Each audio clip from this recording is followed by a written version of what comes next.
Away,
مالي سميدمكو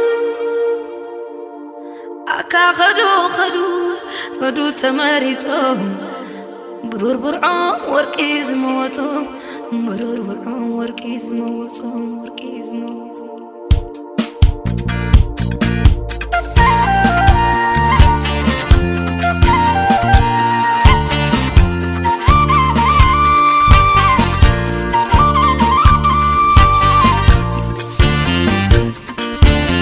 كواخبتي طبب نارا حقو بزخد وسي ملي سمي دمكو أكا خدو تماريتهم بربرعهم وركيز موتهم أكا خدو تماريتهم بربرعهم وركيز موتهم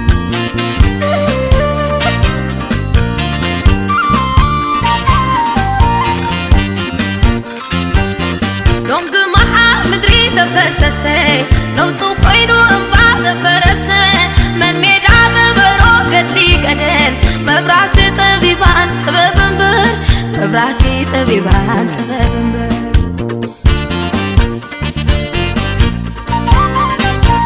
برهان داسنا كابيديو منجو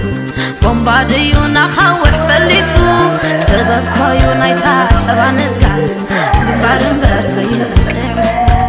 برهان داسنا كابيديو منجو بومباديو نخاوح فليتو طبب كويو نايتا سبع نزقال قبارنبر زي ورقك زبال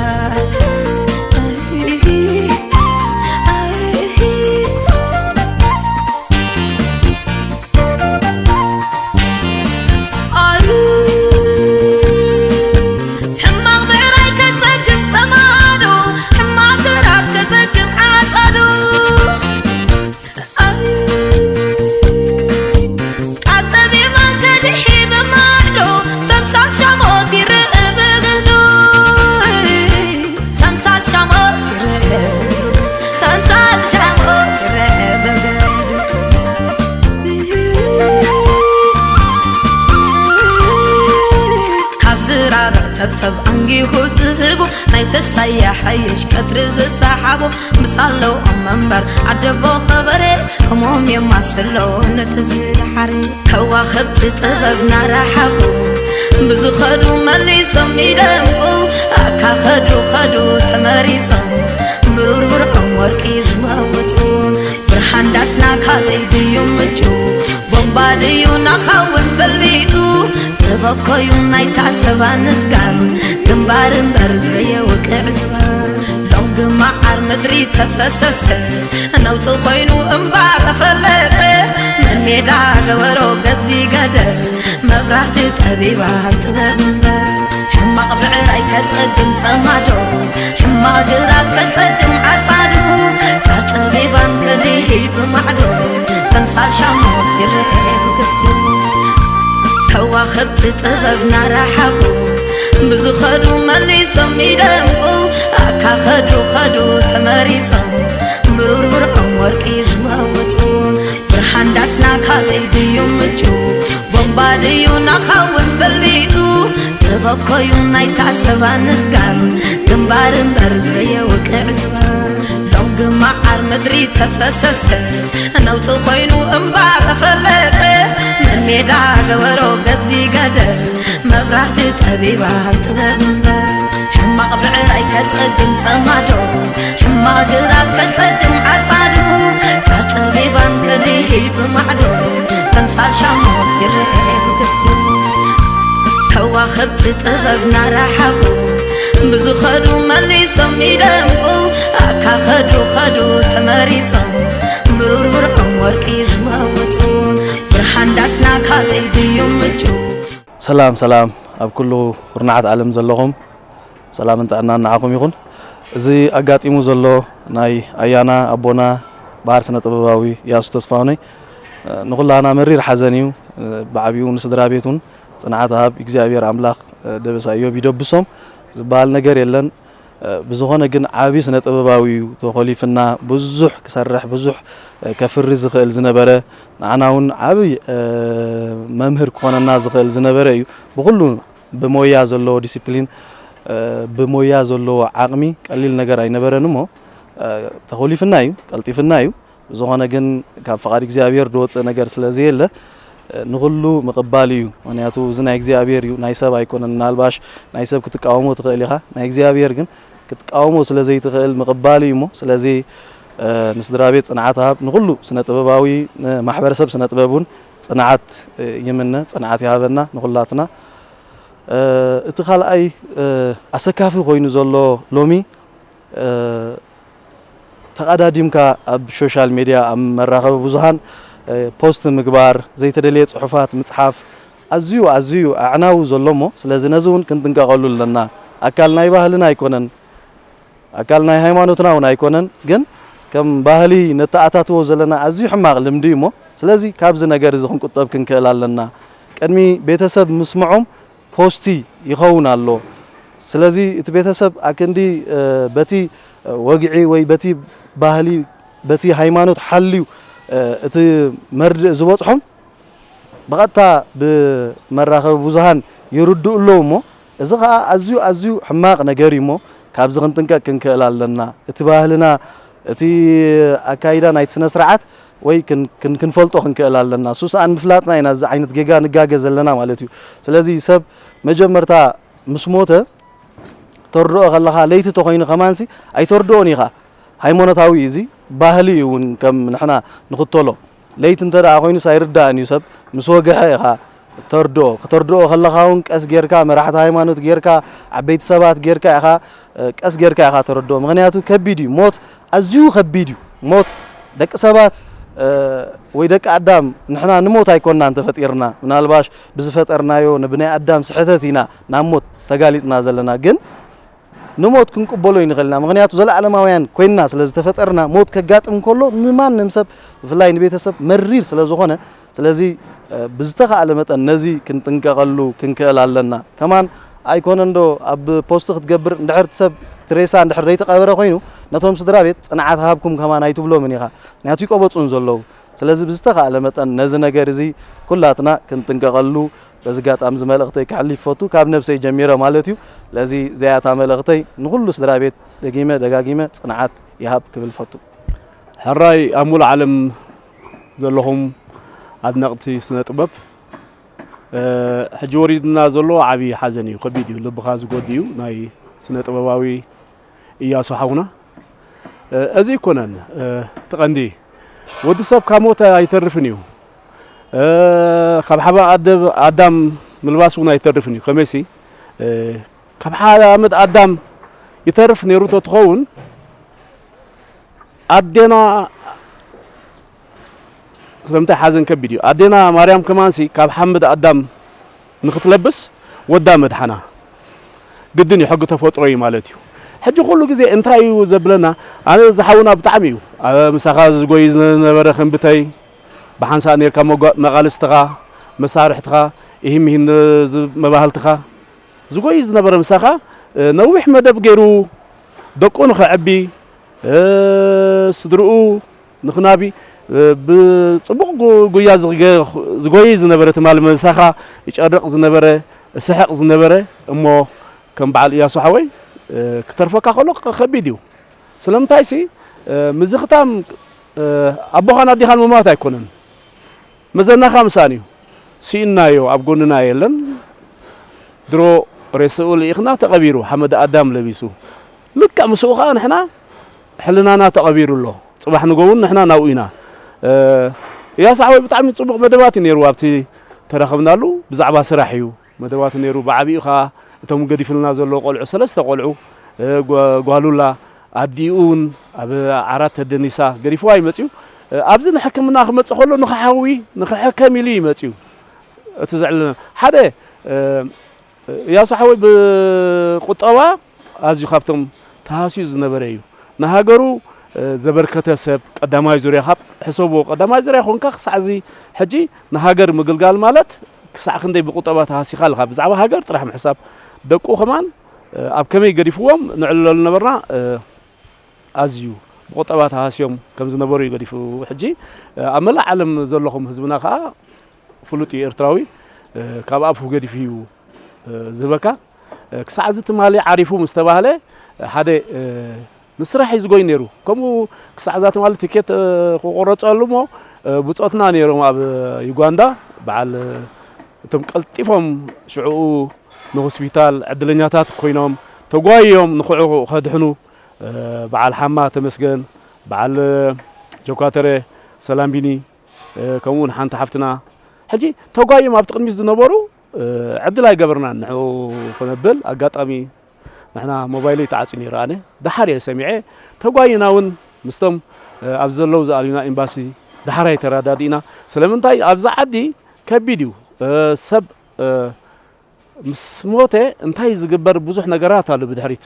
ኣብ ኣካሉ ኣብ ካልእ ገለ ምጉዳሉ ሕጂ ተጓዮም እቶም ኤምባሲና ህና እውን ክብሪ ሃቦም ተጓዮም ጽላል ኮይኖምና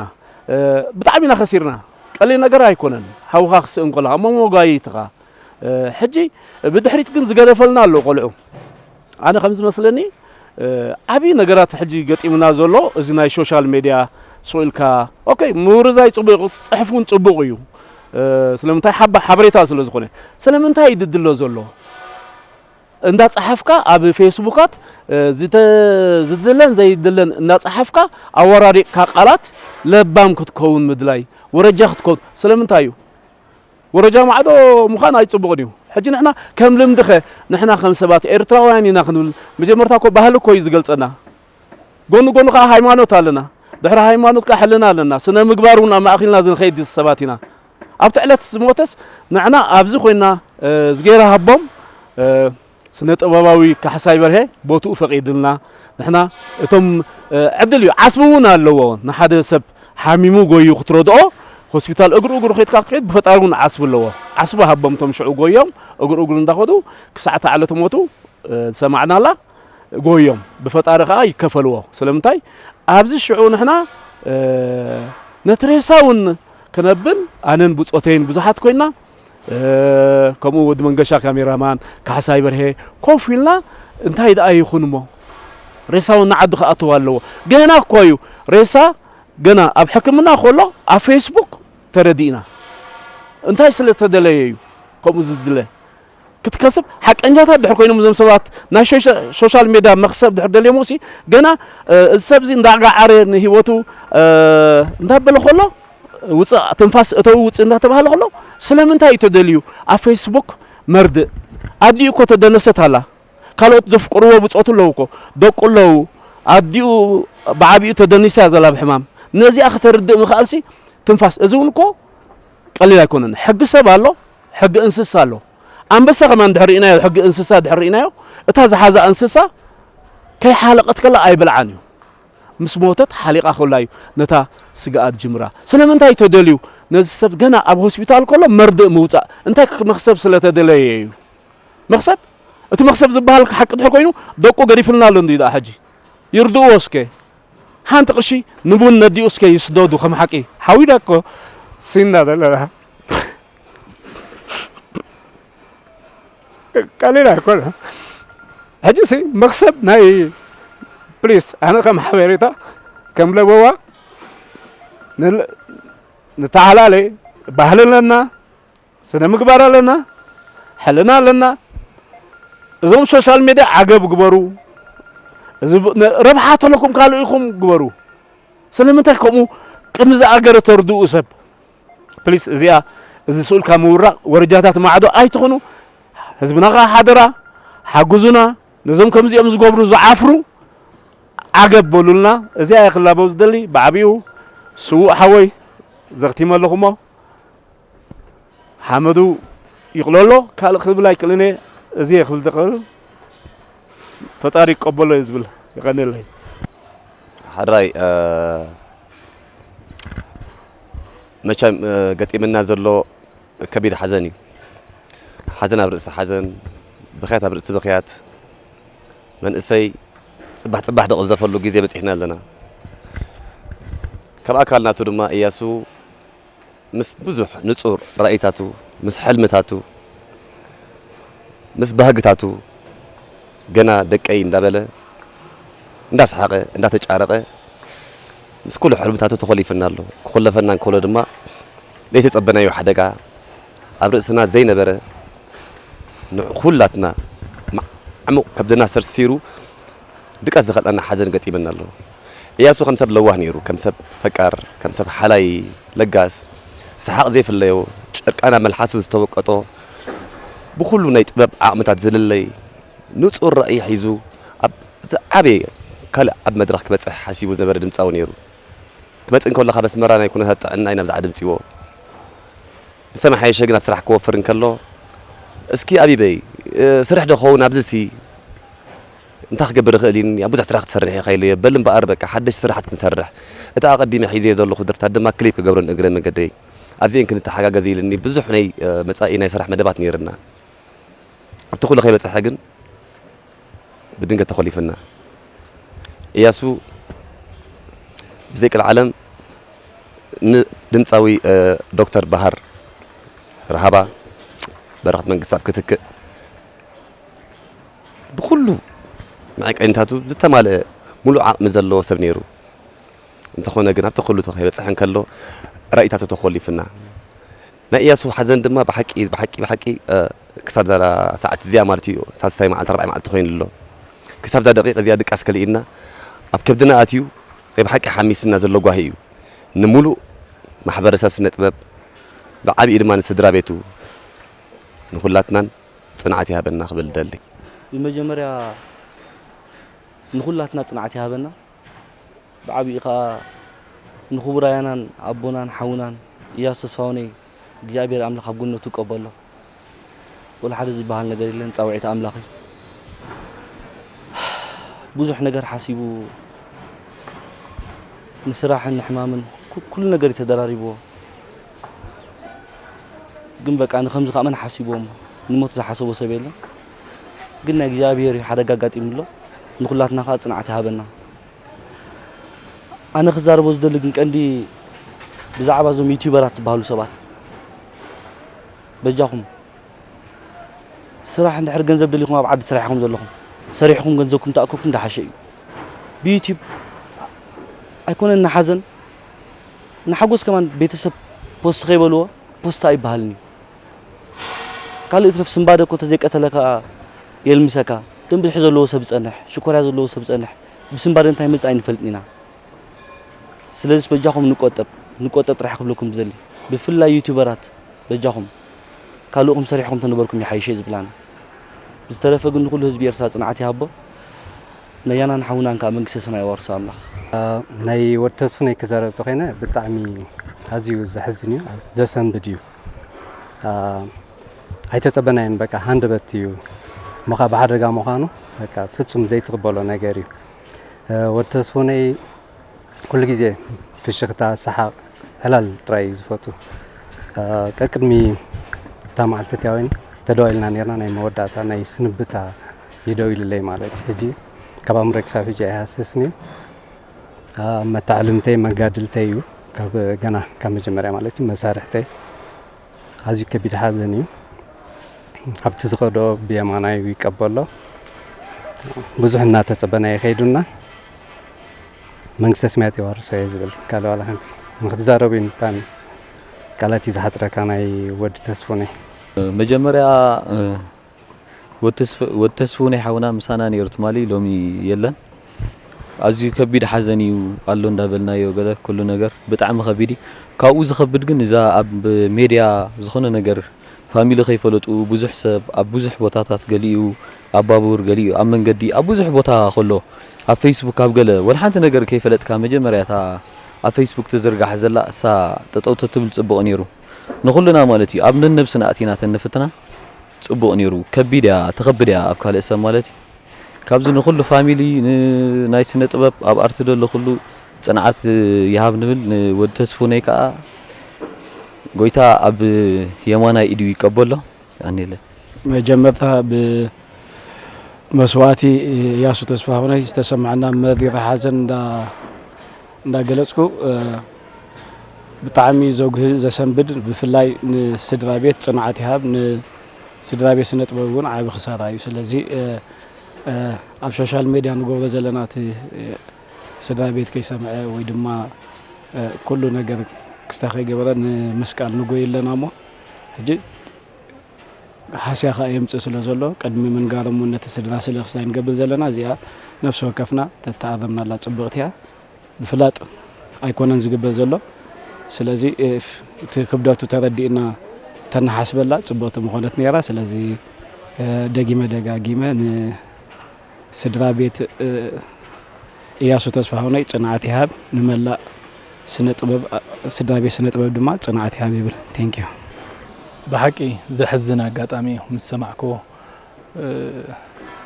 ናይ ሓውና ወዲ ተስፋሁነይ ናይ ማዲንጎ ግን ኣብ ውሽጠይ ዝተረፈ ሓደ ነገር እንተሎስ በቃ ከምኡ እቲ ናይ ዓለም ነገር ሲሎም ለኻ ጽባሕ የለኻን ስለዚ ህይወትካ ውሕስ ክኸውን ከም ደልዎ ክዛረብ ዝደሊ መጀመርያ ንስድራ ቤት ሙሉእ ምጽንና ይሃብ እንዳበልኩ ካብኡ እንዮ ግን ሰብ ብህይወቱ ከሎሲ ድሕሪ ሙማት ምንባር ድበሃል ኣሎ ኣነ ብዛዕባኡ ክዛረብ ዝደሊ ስለዚህ ተሙማት እኮ ዘይተርፍ እንተኾነ መስከድካ ናበይ ትኸይድ ብል ሕቶ ይደለኒ ስለዚህ ግን ፕሊስ ንኹሎም ስነ ጥበባውያን ይኾኑ ካልኦት ነቲ ናይ እግዚአብሔር ነገር ተረዲእዎም ናብኡ ክጽጉዑ ምኽንያቱ ድሕሪ ሙማት ምንባር ኣሎ እቲ ምንባር ካብ ኢየሱስ ክርስቶስ ዝርከብ ናይ ዘለዓለም ህይወት ተወዲ ኣምላኽ ዘለዎስ ህይወት ኣሎ ይልሎ ስለዚህ ኣነ ዝብሎ ነገር እንተሎ ንወዲ ኣምላኽ ሒስካ ናይ ዘለዓለም ህይወት ምውራሲ ምበር ሙማት ደይተርፍ ነገር ካብ ዝዓለም ክንከይዲና ስለዚህ ንስድራ ቤት ንፈተውቲ نخلهم صنعات ياب مرير نجاري نتني أملاخ نجار كنت قاعدين بزقات عمي اللعبة مالتي أملاخ باركم تينكي بزنا إياس حزن استسمع عنا حزن كقل استقينا بتعم خبيديو إياسو نقولاتنا خسارة أيو بزح حساب ليت النيرو بزح كفر رزق الزنبرة كم أرتيست متن بزح كفر رزق النيرو يجن فقد أملاخ كوينو تفعلنا له نقولاتنا صنعت حب سدرا بيتو نفتوتو نبيتسب سنتبب نقولو صنعت حب قتيله قبل زدلغن ازي قديمكا قدمي مرد ناب سدرا بيت مبصحو اب سوشال ميديا تقداديمكا سئل ملطاف ويون مرد منغار ባህልና አይኮነን ማለሲ ወላ ካብ ቀደም ዝጸነሐሲ ከተርድ እንተ ኮይንካስ أفليتك سبحيسك إخا خيتك إخا ترد أمبر سئلك على الهواء أب قرناي ترد إنيخاس لذي جيجايو حدراهم عقب كبل دلي بزعبازي قديم مرد أب سوشيال ميديا كترف زقبوي لذي حدرا خلاتنا كبل فوتو مالي راي بار بزي أقات إمزولو موتنا يكبر سنة ببنيا إياسو تسفهانو يستسمعن مر حزن بغلا زقلت أيكونن جن فقد فتار خوينو كلاتنا نابو كم مخنا متن حزنا وشنا جرنا نملا بيتسبو نولدو نسدرا بيتو ندقو دما صنعاتها بعبي اخاني ابالاتنا يسنه طببن نطبب ኤርትራ ጽናዓትها بكبل يدلي مخنياتو عبي تسفاز تنبرلو ምኩር ስነ ጥበበኛ ሀገርና ሲና ዘላ ስለዚህ ንሙሉ ህዝብ ኤርትራ ጽናዓትها بكبل يدلي ኣብታ ዘይተሐልፍ መንግስቱ እግዚአብሔር አምላኽ ይቀበሎ ጽናዓት ይሃበና قبل ይደሊ ናይ ሓውናን አቦናን ክብር ስነ ጥበባዊ ያውስተስፉነይ ምር ሓዘን ስማዓና ንሙሉ ስድራ ስነ ጥበብ ንመላእ ስድራ ቤት ድማ ጽናዓት ሃብኩም ክብል ደሊ በዘጋጣም ዝንታይ ክብል ደሊ ማለት ኣብ ፌስቡክ ፖስት ምባል ቅድሚ ስድራ ቤት ብዙሕ ነገር አሎ قدمنا كم عينت نجارات دهر حجي خنقطب قبعنا مخنياتو بزع زي فلت أسبالو حساب تحزن زود داري حساب قال تبوست تقدفني حش صباح يكونون ناي أبونا إياسو تسفهوني أزيو زسنبد عقات أمينيرو بتعم بقى أبناء أحسن جزيت أفينا نخلو سدرا بيت أفكار سنة بب نخلو صنعتها بكون قبل فتو بفلاي كان أفكار سنة بب تعميت أفينا عب سنة ببنيا أبونا إياسو تبهنا جري اللي صنعتها بنخلو سدرا بيت انتهي الخمس الجمهور زي له قلت أكلني مالت عغمية بالليل ناي إياسو تصفوني والتصفوني بطعم محمد تسمعنا دنقتها حدا مكينا مالتي بقى نملا سدرا بيت نملو ፈተውቱን ኣድናቕቱን ጽንዓት ሃብ ህዝቢ ኤርትራ ፈተውቲ ህይወት ተስፋሁነይ ኣድናቕቲ ጽንዓት ሃብ ንስድራ ቤቱ ጽንዓት ሃብ ይብል ተስፋሁነይ ካ ኣምላኽ ኣብየና ማናይ ኢዱ ይቀበሎ ዓቕሚ የብለይ ካብዚ ንላዕሊ ክዛረብ እንታይ ምቕባል እዩ ተስፋሁነይ ዓርከይ ነይሩ ብሓንሳብ ክራር ናሃርም ነርና መዋእልና ጽቡቕ ሕሊፍናዮ ግን እንታይ ይገበር ነታ መዓልቲ መቸም ሰባ መዓልቲ ዝኸይድ እንታይ ምኽንብል ኢና ንኹሉ ቤተሰቡ ንፈታዊኡ ንዕሩኽቱ ጽንዓት ሃቦም